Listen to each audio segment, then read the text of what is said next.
rehabilitate themselves because they're asked, what is your criminal history? And many companies, even smaller retail jobs, won't hire someone with a criminal history. So what can you do to eliminate the ban the box? So you referred to ban the box. And ban the box is a piece of legislation that we passed in the City Council which would not discriminate against individuals who are formerly incarcerated. One of the things that we've got to do is, one, mental illness and poverty should not be a crime. And there are too many individuals who suffer from mental illness and who suffer from poverty who unfortunately need to be diverted from the criminal justice system. We also need to reform bail. We need to get rid of cash bail, and we need alternatives to incarceration here in the state of New York. We obviously also need to reform our laws. I support the legalization of marijuana. I've also supported the medical, one person right there. I support, again, the legalization of marijuana, and I've supported the, she's a toter.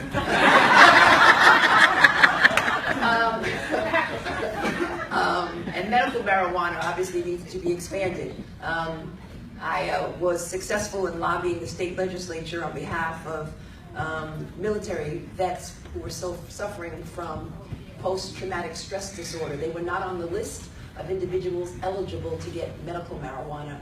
And that was important for me because I saw a number of them who were on our streets in the city of New York.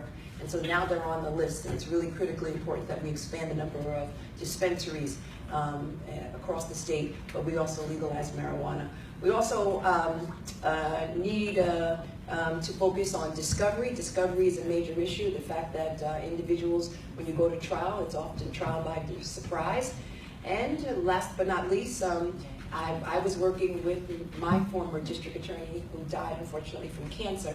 He had worked on a number of cases. He had a conviction integrity review unit where a significant number of individuals who were wrongfully convicted have now been released.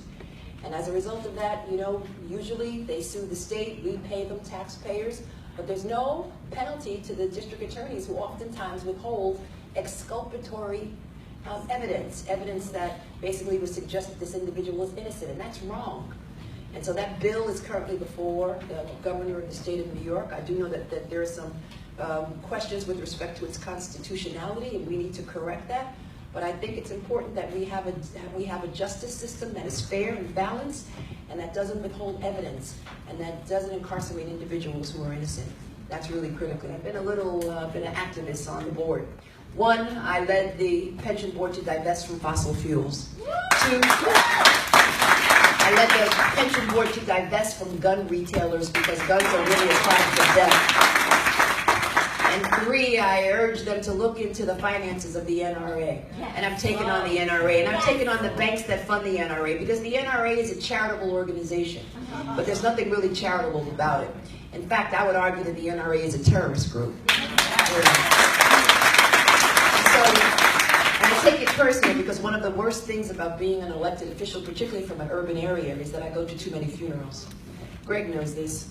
There was a time when we were going to funerals at least once every month, and it usually was a man of color or a woman of color who was shot, unfortunately, prematurely as a result of gun violence.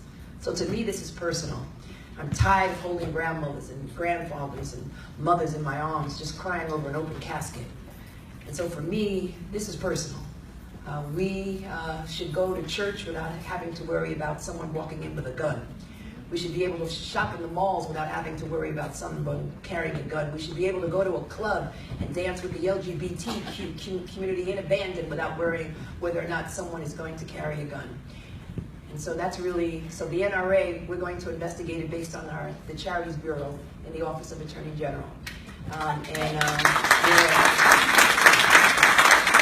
Because I believe that, one, they have misled, and there's a number of risks associated with the investments of a lot of their investors, and they really need to know the inherent risk associated with investing in an organization which I argue is not charitable.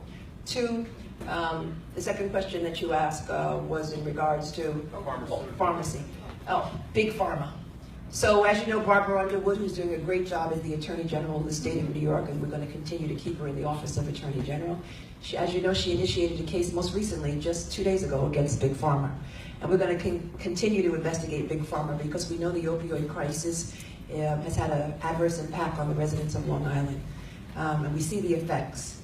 And so it's really critically important that we investigate and bring criminal and civil charges against Medicaid mills and these mills that obviously dispense these drugs without abandon. And so we need to track, obviously, the prescriptions. And so that's one of the issues that I want to work on, obviously working with the Health Bureau in the Office of Attorney General, working with the Governor of the state of New York, and working with investigators all throughout the state of New York as well as the city of New York. And there's a coalition of Democratic Attorney Generals, and they've joined forces on a wide range of issues. They've joined forces on the NRA, and we're going to join forces on the opioid crisis and going after Big Pharma, because I know it's had a devastating impact here on Long Island and in the city of New York and in the state of New York.